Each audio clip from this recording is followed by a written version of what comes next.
In these cash-strapped times, how wise is it that more money has been found in the hunt for Madeleine McCann? 11 years now. I was right. She would be nearly 15. Well, perhaps she is, I should say. Perhaps she is nearly 15. The Home Office last night saying it allocated further funds to Operation Grange. That's the investigation into her disappearance from an apartment in Portugal back in 2007. Detectives investigating her disappearance applied for more cash for the search last month. Government funding for the investigation has been agreed every 6 months, $154,000 being the last amount, which will take us to the end of this month, and then I imagine, although they don't go into detail, another $154,000 to take us through for another 6 months. That will mean more than £11 million so far, although a precise figure has not been published. To remind you, she was aged just 3 when she was taken from that apartment in Praia de Luz in May 2007 while her parents were eating in a tapas bar nearby. An idea of the level of the investigation: officers have sifted or translated 40,000 documents produced by Portuguese police.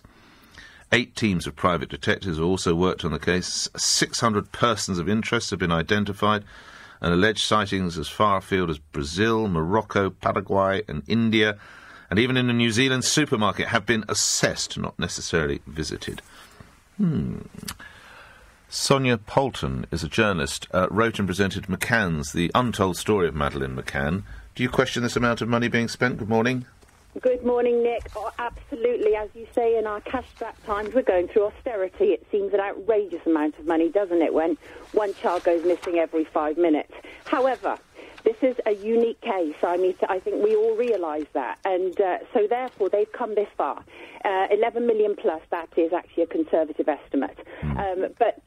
So they've come this far. And the reason why I would support this, and it's this, is that they have to now make sure that they go back to ground zero. The truth is that Operation Grange began on a very narrow remit. The intention was obviously to review the Portuguese investigation. Great deal of criticism about the Portuguese investigation. They carried out that review and then they turned it to an investigation.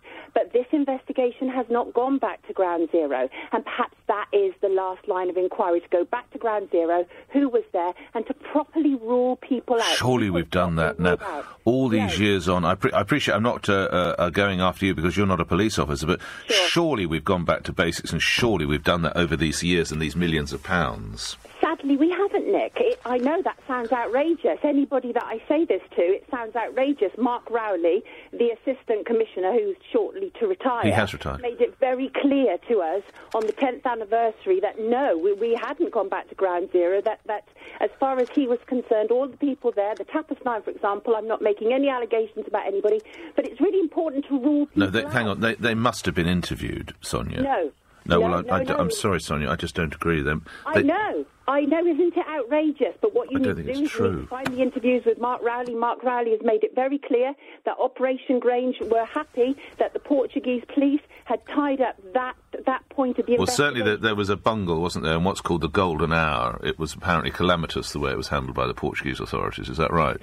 Well, no, it's not actually right. That's what we've been told. There was a great deal of confusion, and obviously there are always errors, and the police that I've talked to, both Portuguese and British, that golden hour, yes, there were a number of problems, but a lot of it was to do with the sort of cross-cultural issues that were evident there.